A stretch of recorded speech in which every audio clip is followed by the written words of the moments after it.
Hello, everybody. Good afternoon. Today is the 8th of May, 2017. Let's give the explanation about the 8th cyclical crisis happening in China. And the title here to shows that the 8th cyclical crisis mainly caused by the first overproduction. That is a very popular crisis happening in almost all of these Western capitalist countries, especially in 1920 and 1970s, 1920 and 1930s. I suppose that most of people notice that 1930s overproduction crisis happening in Western countries turned into the Second World War. That is a big disaster. Thousands people died in the war. But when the overproduction crisis happened in China in late 1990s, what will happen after this crisis? So it's a very serious topic. So we should not only focus on the economic crisis, we also need to pay attention to what is the following happened after the crisis, especially when the governments take the measures to deal with such kind of crisis. So I give the title here as a kind of dual options. Means that at that time, when Chinese central governments deal with the overproduction crisis, the measures can be divided into twin part. One part is insist on marketization, insist on the market reform. We can say it's marketization. Another hand is trying to use the government's the government's tool is a fiscal system and the bank system. That time still belong to the governments. And so means that at macro level, the central governments still keep the market system doing, that is a kind of going short. Follow the crisis regulation. And then another side, the governments use the government's hands direct interfere, so-called marketization, and stopped and even make the bankruptcy of some shareholders bank and the foreign capital investment bank. Means that the private bank in that time, in late 1990s, were enforced, closed down by the governments. And then governments, another side means they publish, they issue the government's physical bonds, direct invest into the infrastructure construction to drive the economic from the depression into the growth. So that is one side means that government still be in some kind of procedure of marketization. Another side that when they facing the challenge of the crisis, they have to change something. That is a very interesting phenomena. And let's go down to our analysis of this time's crisis. We can first to give you my main arguments. Main thesis. The key arguments is that the overproduction is very popular in any industrialized country, not only in West, but also in East. So in 1970s, after Second World War, when Western countries regenerate the industrialization, very soon, from 1950s, Western countries regenerated deindustrialization. In 1960s to 1970s, the overproduction happened again. Not as severe as 1930s, but it's also very serious, and aroused a lot of social conflicts in 1960s and 1970s. I have given the description last time when I gave the analysis about the 1970s in China, what happened. I said at that time you can compare the China and other Western countries. You can notice that why in 1960s and 1970s Maoism were very popular in Western countries. It's because of a lot of social conflicts and left-wing movements, and even the guerrilla movements in these Western countries, not caused by Maoism, but it's reality caused by the economic crisis, the similar crisis of overproduction in 1930s. Then after that, from 1970s, the Western countries started to transfer these labor-intensive, low levels, no high-tech, low levels industries to the so-called ally country. Means that these Asian countries is an ally of Western countries. That is caused by the Cold War ideology. So if you follow this Cold War strategy, led by United States and other main Western countries, these Asian countries can take the industries from Western countries. So that is why there is 4 small tigers and the 4 small dragons, and all of these tigers and dragons as the follower country of Western Cold War ideology. But caused by these countries are small. These countries, including of the area, like Hong Kong at that time, just less than 4 million population in 1970s. And so the labor force in Hong Kong is very small. And also there's no markets. And like Singapore, at that time it's only 2 million population. Also no domestic market. And these are area and the countries and small. And even that you can find that somehow big country like Indonesia. But Indonesia, large number of the population live in countryside. It's a typical dual system. The urban population is also very small. So there's no big domestic market. And very soon, just from 1970s to 1980s, these are small area and small countries full of low levels industries. And then they need to find a new area, new country. So from 1980s, you can find that new trends started. That is, these foreign investments move out, not only from these small countries, but also that's caused by the 1980s, 1990s, that's caused by the big change of the Soviet Union and other socialist countries collapse. And then there's a more room, it's a big opportunity for the foreign capital. They wouldn't like to just stay in these small industrialized countries. They can take more benefits, more interest from these further socialist countries and Soviet Union. And also, that is to make more pressure to the competition in these so-called East Asian countries. That is also in name of industrialized area. So the capital move, the liquidity movements accelerated.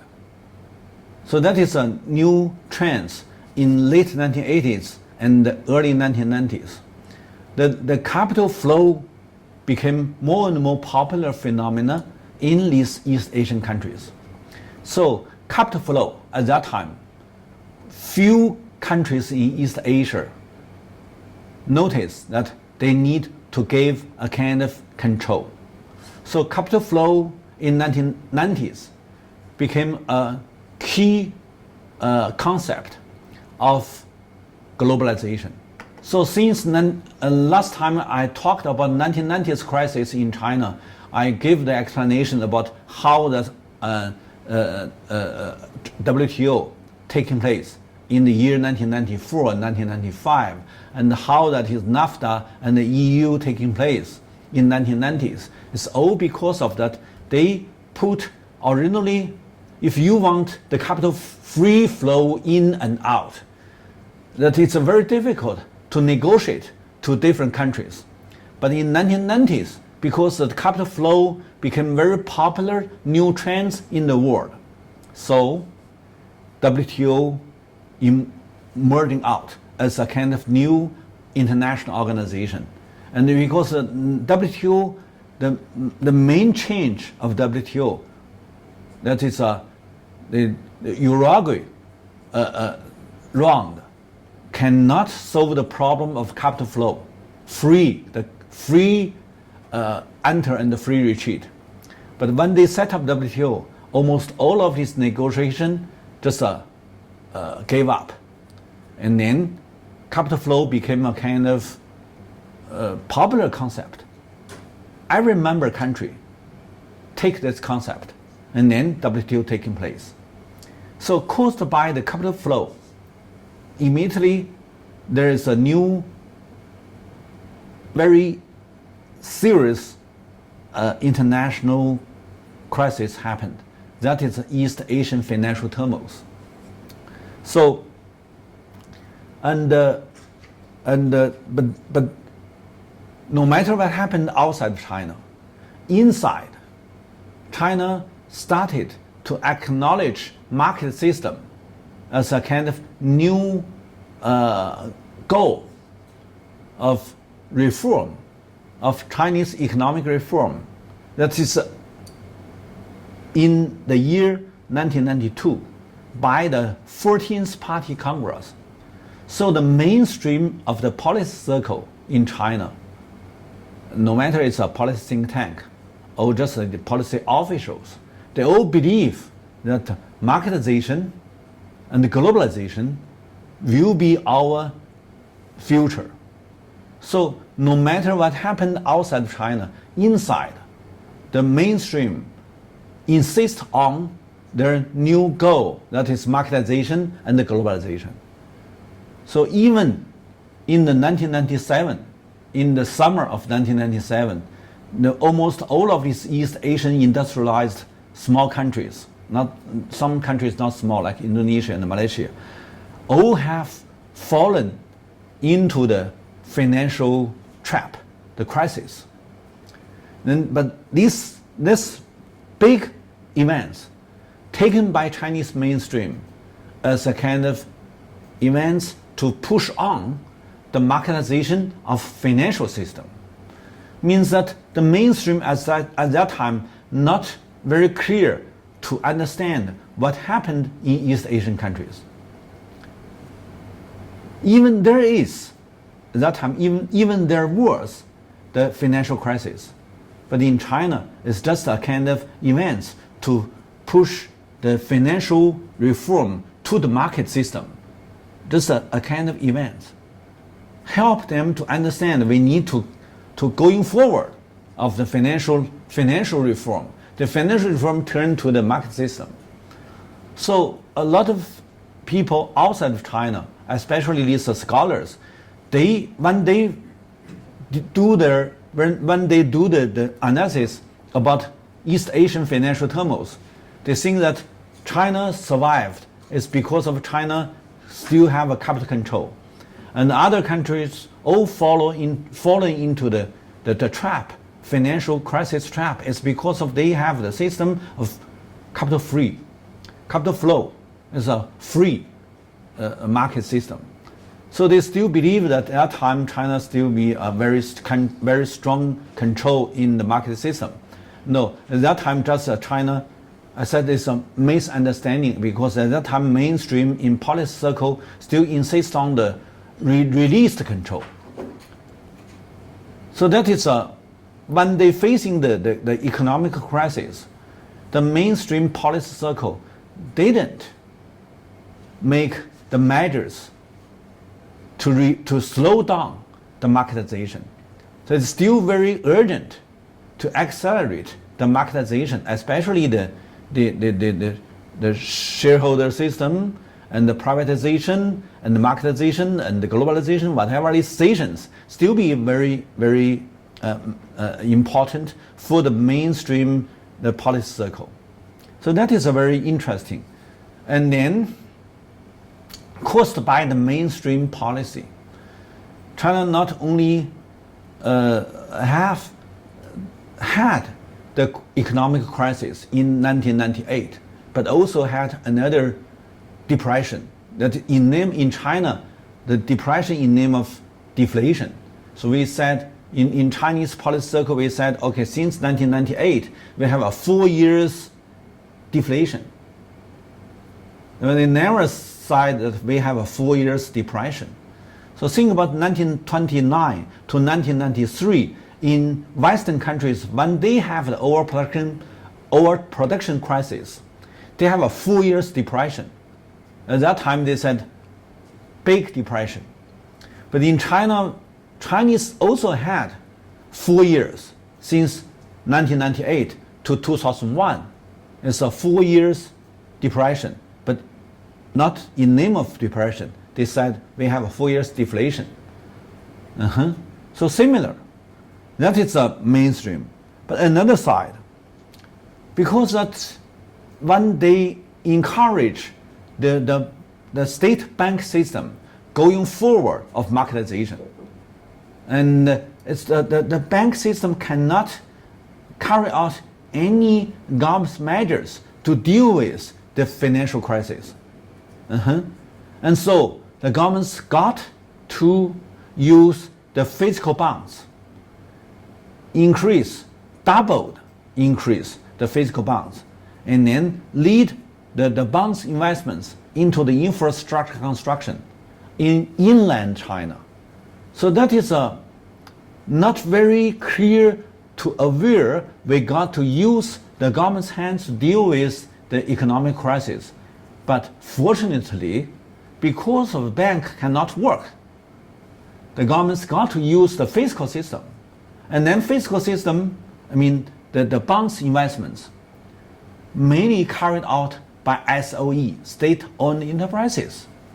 So that is that no matter they are aware or not aware, practically they find the right way to deal with the economic crisis. So one side, from the macro level, they still insist on the marketization and the privatization to push the economic reform into the Western styles, like capitalist country.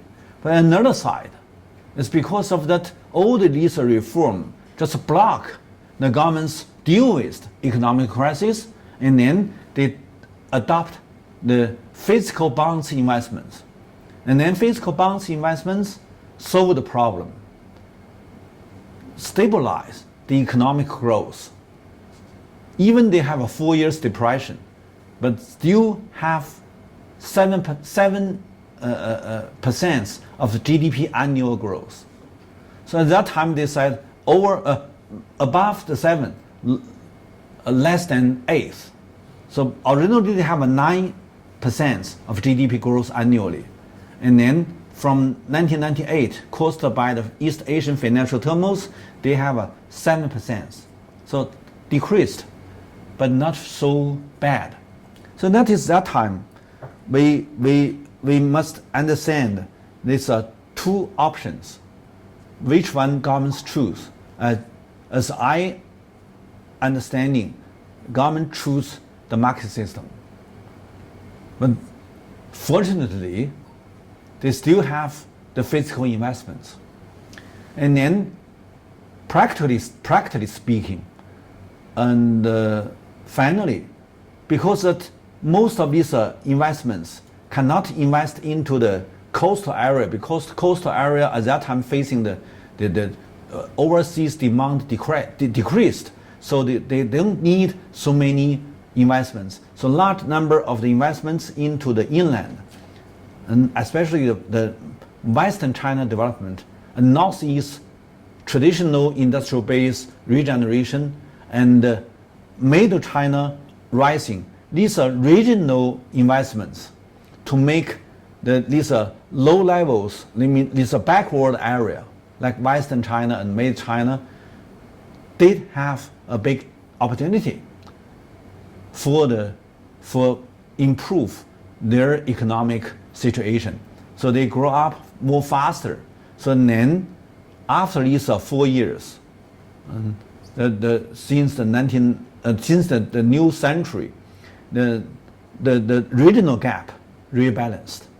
So as said, no matter whatever they talked, and they thought, practically, the outcome is much better than their thought.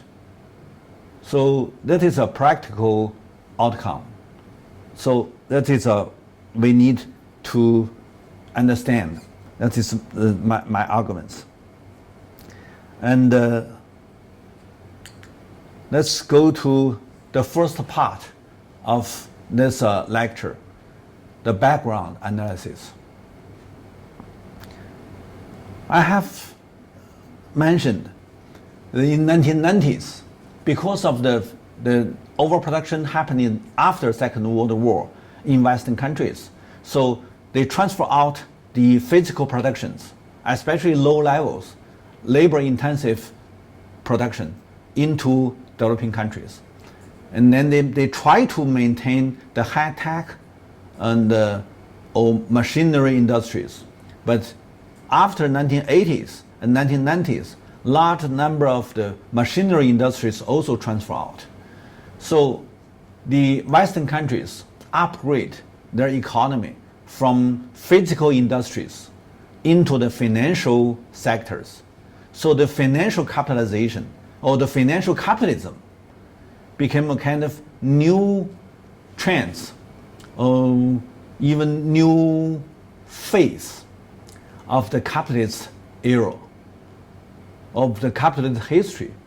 So that is mainly happening in 1990s and the early 21st century. So from 1980s started, 1990s accelerate. In the first decades of 21st century, financialization or global financialization or financial globalization, whatever, became a kind of new phase of the capitalist history. Means that the capitalist economy has upgraded their economic structure from the physical production into the financial production. And then that is the main contents of the globalization, because the currency is a kind of credit. The credit based on the political power.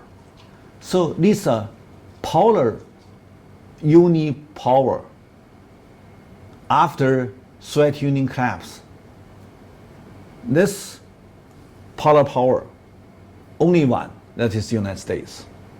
So when United States took such kind of universal power, it's a polar power, means that this country became the polar power of financial credit. So the biggest political military power can equal the biggest financial power. That is a new phenomenon internationally in the first decades of the 21st century. So it means that nobody, no power can block this unipower to transfer the political power into the financial power, and then to use the financialization to take large amount of the interest from the world. So that is why these Western countries upgrade their economy from the physical production into the financial production, they can have a large number of the benefits, much more than before, than the 20th century. So the 21st century is a very complicated situation because of they did have the upgrade, but no power, no one can regulate such kind of new power. It's somehow like a big jump from there's a Arabic legend, Aladdin, and his teapot, and when he touches the teapot, there's a big jump out of the teapot, and then nobody can control.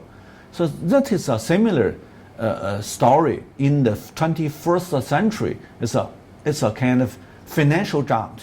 Nobody can put this junk inside or go back to the teapot. And it's because of the man touched this teapot. It's a polar power, universal power. That's himself. So he himself touched, and then he himself became a kind of big giant, and then control all of the world. That is a new legend of the capitalist history. So that's caused by that, and we must know that this a big giant can transfer out almost all the institutional cost to all of other developing countries. And the other developing countries, if you just join this globalization, no way to escape. You only one way, that is you a very good follower to tolerate whatever you take, especially it's a big cost. So so if you have such kind of picture in front of you, and you got to think about where you can go. Up to now, nowhere to go. That is our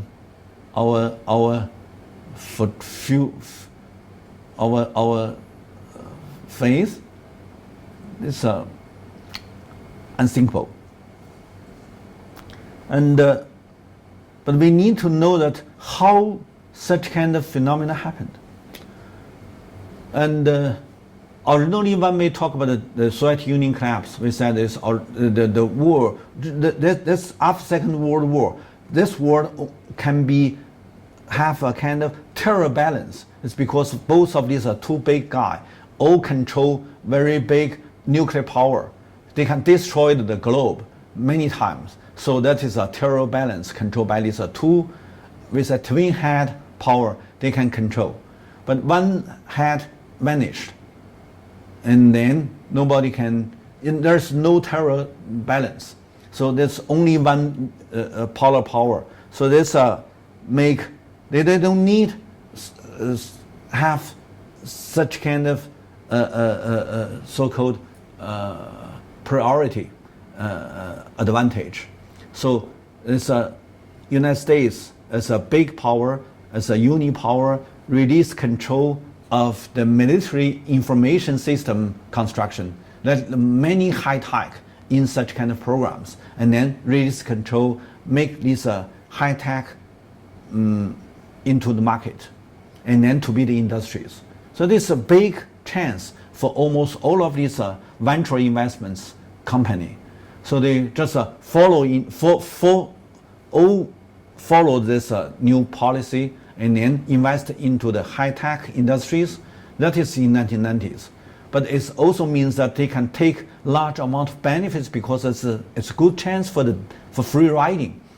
Most of these investments, when they have the so-called terror balance, and then they invest a lot of capital for the high-tech, for the so-called the highway of information.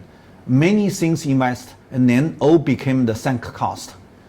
It means that if you take some part of the high tech for the business or for marketization and for new industries, you can immediately have a big return. So for such kind of chance, absorb a lot of venture investments, these are institutional investments, fall into the new room, and then to make the American became a kind of big market of the high tech, of the new economy. So the late 1990s, there is a new concept created by United States, by these economists. It's in name of new economy. But new economy, very soon, just a 5 year or 6 years, turn to new bubble. Means that then some people gave a critical title is a new economic bubble. Originally it's a new economy, and then follow a bubble is a new economic bubble. This new economic bubble break in the year of 2001. And then 2001 is a China access WTO. So these are two events merged together to make almost all of the people believe that China take the free riding of globalization because that China enter WTO. And then China have a so-called high growth. People believe that the globalization save China from long-term and from 4 years depression. In China, it's in name of deflation. But indeed, it's not globalization saved China. It's new economic bubble break, make large amount of this surplus capital escaped from United States high-tech markets, invest into China to make China have a large amount of FDI, foreign direct investments.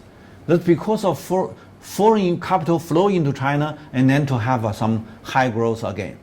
So not globalization saved China. It's a IT bubble break saved China. So that is the very interesting. We give a lot of challenge about this very ideological explanation about this crisis. So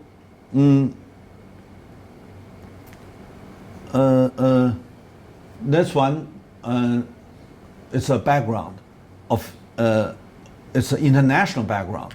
And you can see that in the 1997, these countries fallen into the trap of financial crisis. That is, IMF try to deal with South Korea.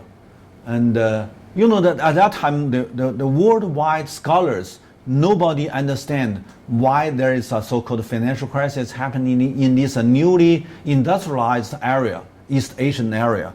So they give the explanation about that it's you'll have some problem for your domestic institutions, and then you have some kind of anyway. But nobody think that it's because of a large number of the capital flow from these industrialized countries, because that it's the capital in this industrialization take the returns very slow. But if they invest into these IT industries in United States, that will be large number of the profits come from the free riding, because that large investments from the governments became a sunk cost, and then they can have a big return. So it's American markets absorb a lot of capital flow from the East Asian countries, and that's because of a capital flow. There is a financial crisis in East Asian countries. But at that time, nobody gave such kind of explanation. So they only believe that is your own problem. And then the IMF come to these countries, negotiate with these countries' governments. You must more deepen your free market system. Means that originally your problem caused by the free market system, by free flow of the capital.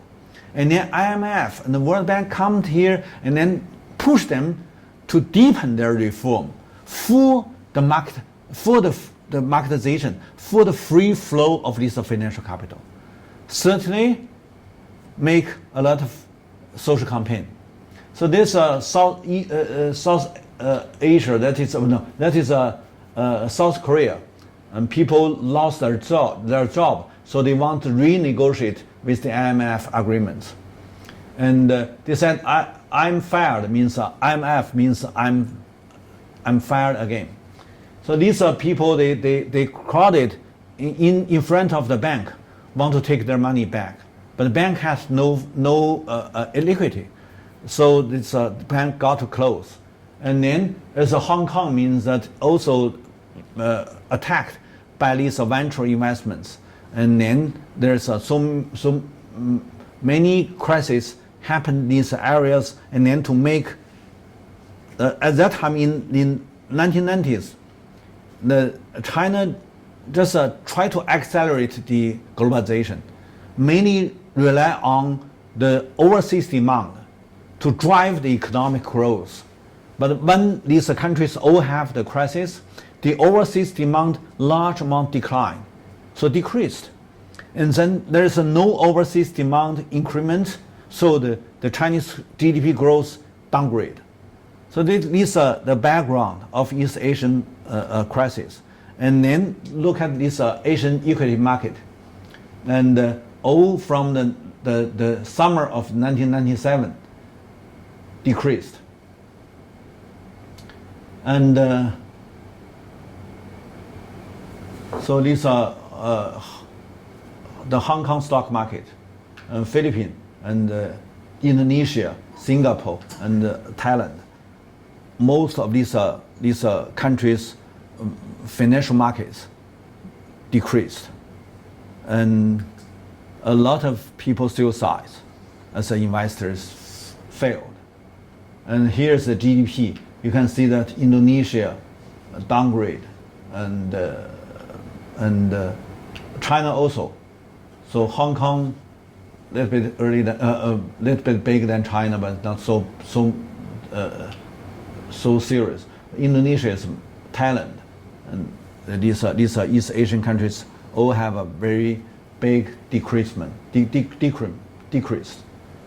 So, and that is international background. Now let's look at the domestic context, and I just mentioned my arguments on the first page. The governments in the macroeconomic level and have some kind of measures, and but it's also reduce the local demand.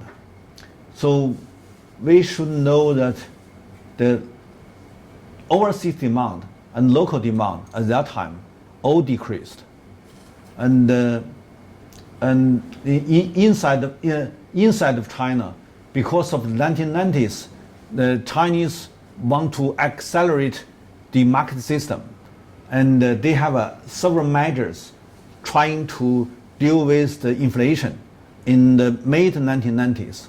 So when they announced they have made the soft landing, at that time it's a domestic demand decreased, and then the price index also decreased because of domestic demand decreased. So that is they want to have such kind of phenomena, but they never think about there will be a kind of new threats from overseas.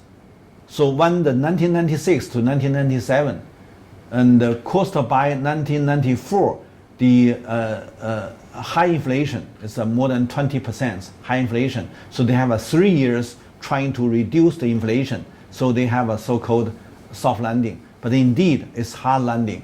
The hard landing make the local demand large decreased, and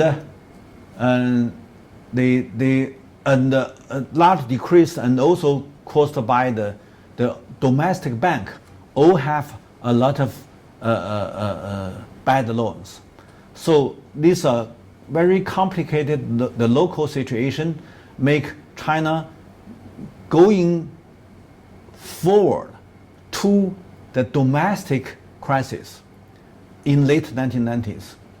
So if there is no East Asian financial turmoil, even there is no overseas crisis, if you just do the analysis about Chinese domestic economic events, you also can find that at that time, in late 1990s, caused by these very urgent market measures towards the market system, these are government measures, and also the government measures trying to control the high inflation, and domestic demand decreased, also turned China into the economic crisis. And also because of the taxation reform, the rural area and the large number of the rural industries closed down. Large number of the non-agricultural labor lost a job. So their income decreased. Also impact the local demand. So many different events, all are negative. So what I believe that is in late 1990s, even there is no foreign crisis, the domestic crisis should happen in late 1990s. So, but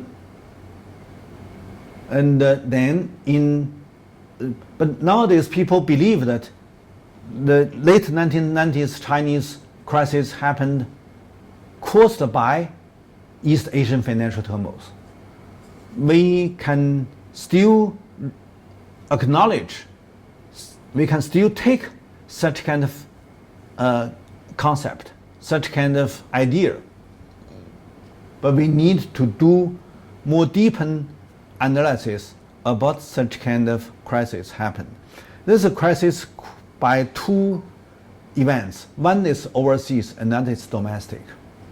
And because that we have to understand domestic demand and overseas demand all decreased. Most of the time, in normal time, the people, in different countries you can facing the overseas demand decreased, or maybe you're facing another side, domestic demand decreased. But both happened.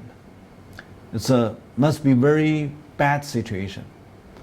And in late 1990s, that is the situation China faced.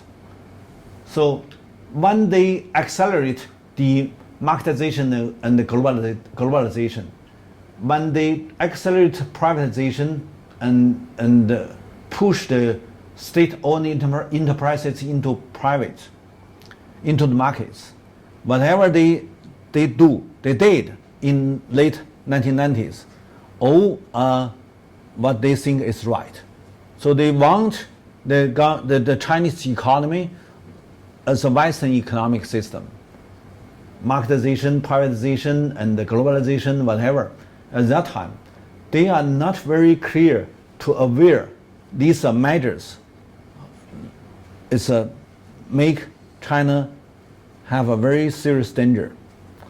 And but when 1997, the East Asian financial turmoil happened, and then the foreign demand largely decreased. The central governments, some people did have awareness.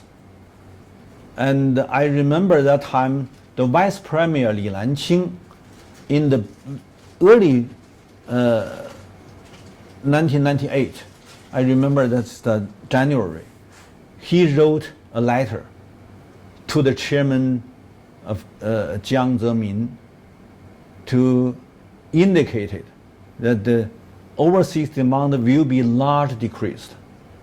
So he suggested, President, you should take some measures to accelerate domestic demand, because overseas demand must be very much decreased.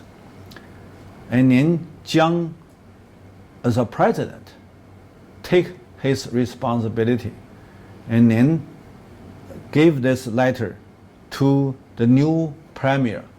In the year 1998, Zhu Rongji just took the position as the premier. So he got this letter, and then Jiang asked him to do something to stabilize the China economics in the 1998 because of 1997 caused by the East Asian financial turmoil, that the overseas demand will be largely decreased, and then how that we can stabilize our economic growth. That will be a big question to Zhu Rongji, who just became the premier.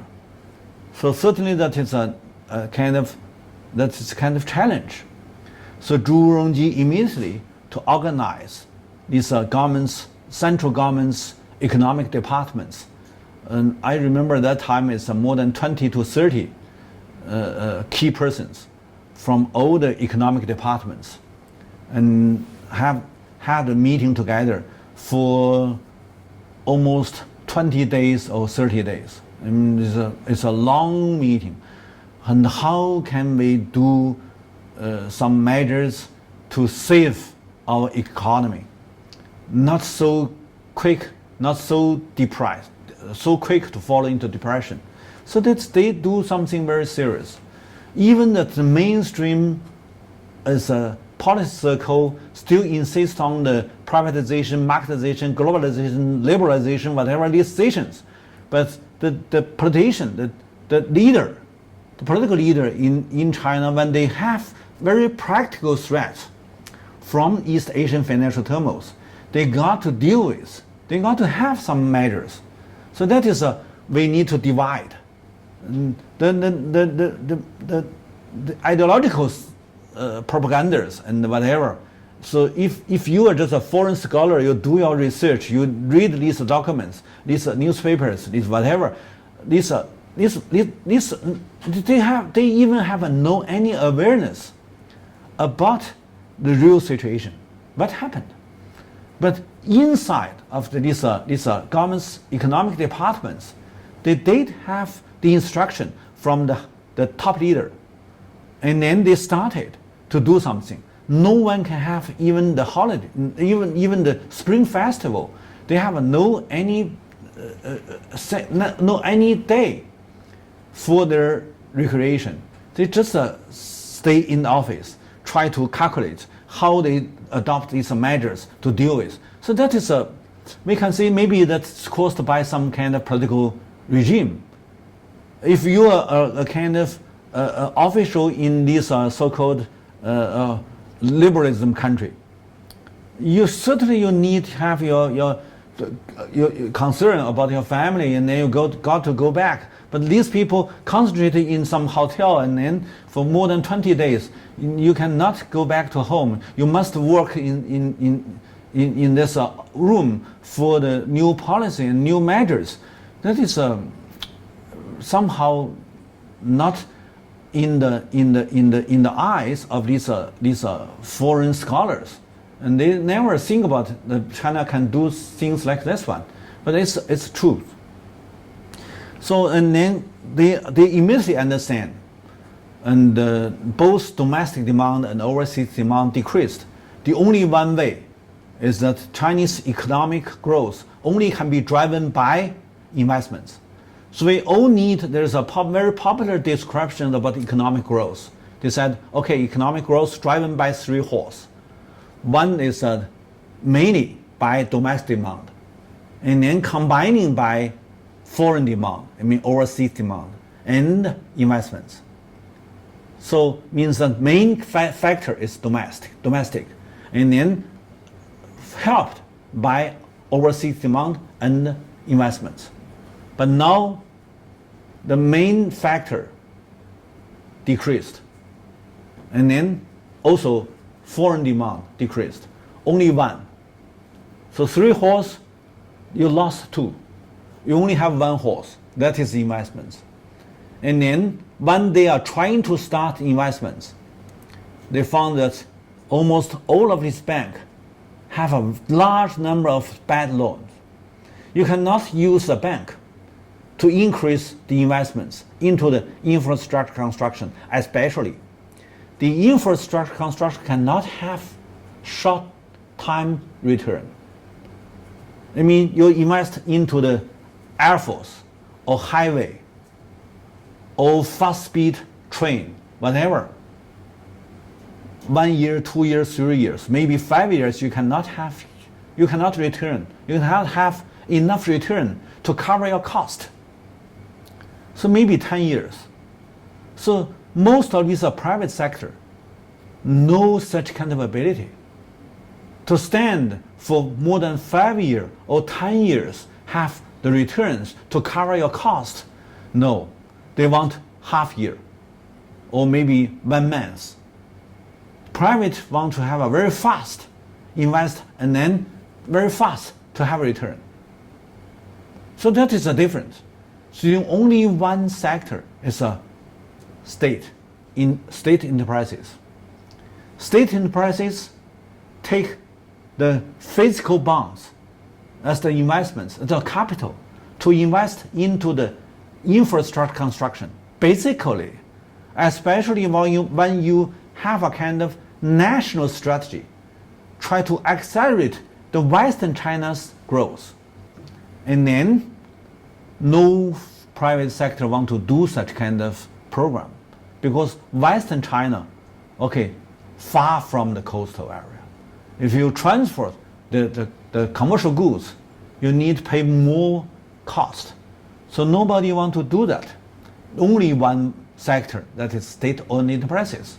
So and then it's happened to turn the 1990s marketization, privatization, globalization into state-controlled investments taken by state enterprises. That is what is public. That is state capital. So whatever you think, whatever you do your analysis, few people can understand it's not caused by some people mentally want to do something. It's caused by the crisis. So that is let me give you my conclusion. That's why Chinese always give the crisis into two meaning. One is danger, another is chance, opportunity. Sometimes opportunity is more important than danger. When you're facing the danger, and then what do? You followed, you do going short, that be danger can be crisis. If you do going long, means that you anti the crisis. You take this opportunity for a kind of new development. So caused by the late 1990s crisis, the 8th cyclical crisis happened in China. What China did in that time, China chose, fortunately or unfortunately, right or wrong, I don't want to give you the judgments. I just say China chose the way to accelerate the inland China infrastructure construction. Finally, when they have such kind of investments, several years later, the inland China grow up, and then to have even more big room to contain such kind of big cost.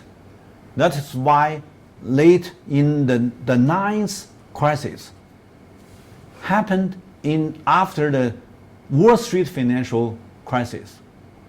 China still can be a country maintain the high growth. So that is from the late 1990s. So I said when Zhu Rongji retreat, Wen Jiabao taking the place as a premier, he followed Zhu Rongji's policy, still maintain the physical bonds investments into the infrastructure construction. That is also Lin Yifu. His English name is Justin Lin. Justin Lin, before he went World Bank to be the senior vice president and the top economist in World Bank, he has raised up his suggestions to central governments in late 1990s. When China facing the challenge of the East Asian financial turmoil. He said now we are in very negative circle. That is a twin surplus. One is a industrial surplus, another is a labor surplus. So we have a two surplus, and then we are in bad circle. How can we solve the problem? He said, use the physical bonds, investments, invest into the rural construction.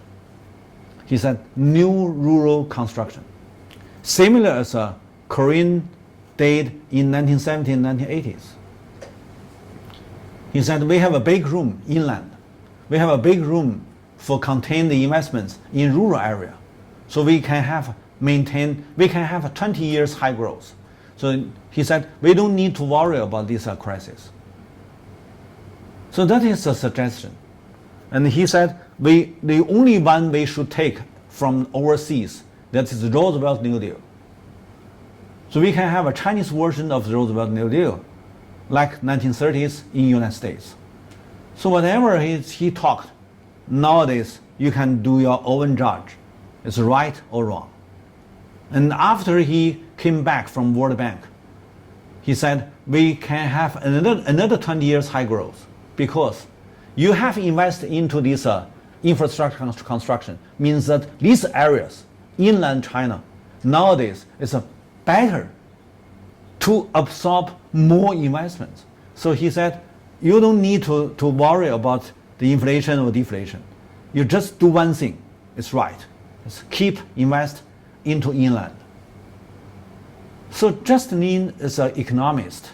I suppose that his suggestion more effective and more practical in the policy think tank. Okay, so when we have such kind of suggestions, we also need to know that it's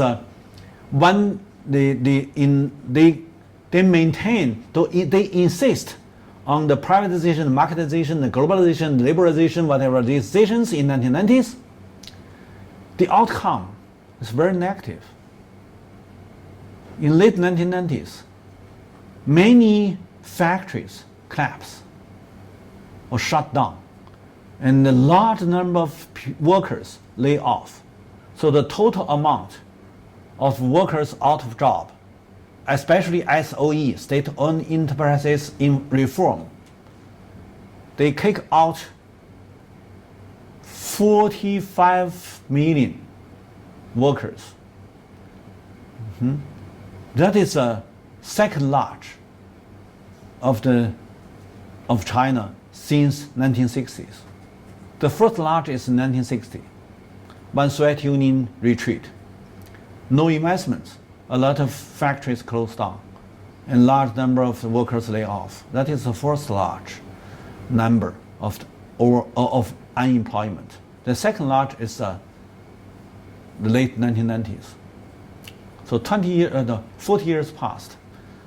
And then if you can compare with, I can say that in 1980s, we have 40 million. That is caused by 1970s.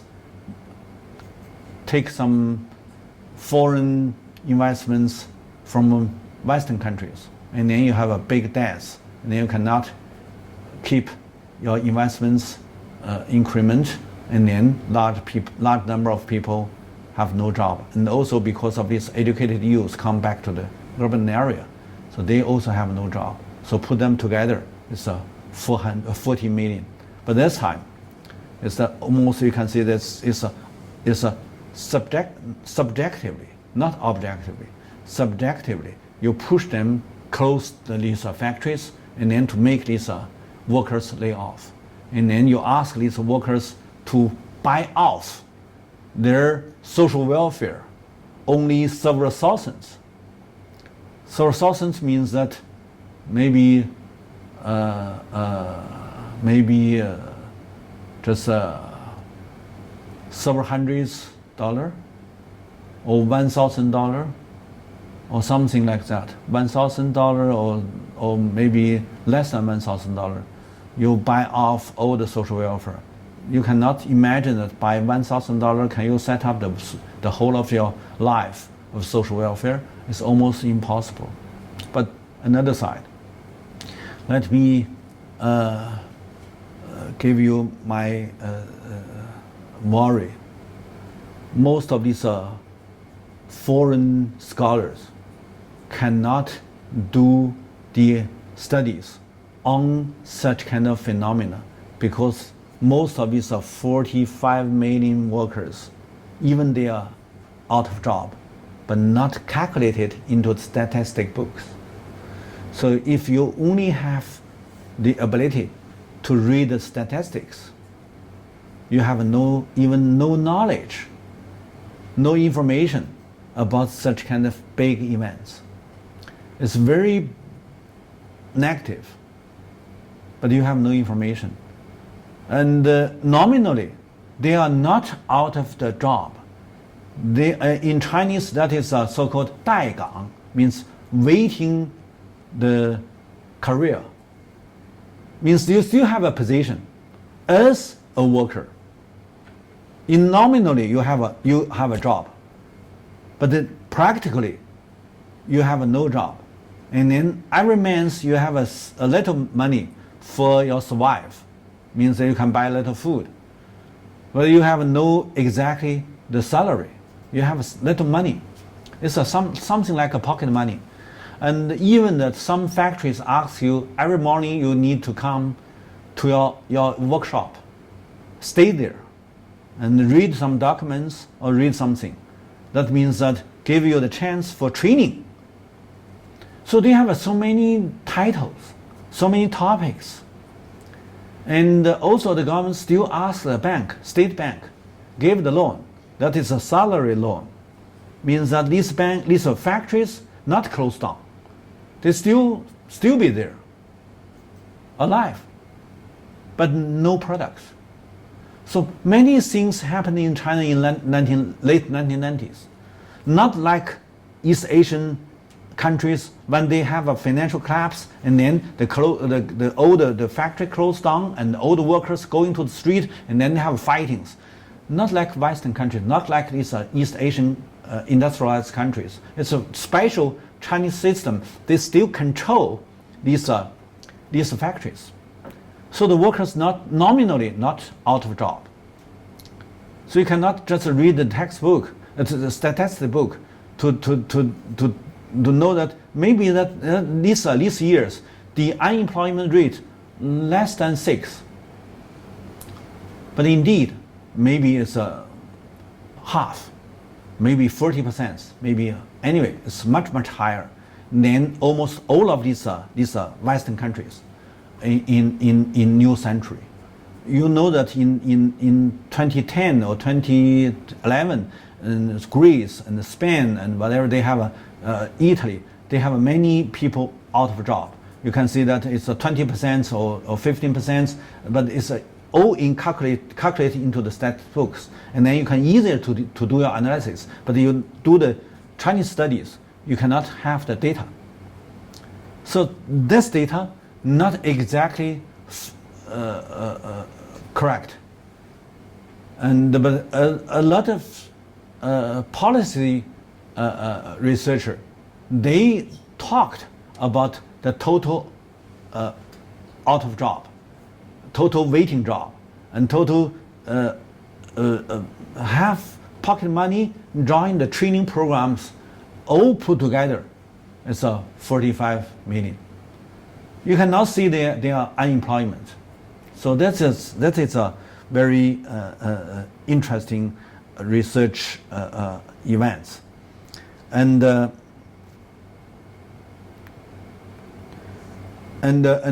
one thing is also we should calculate into the crisis. That is a bank reform.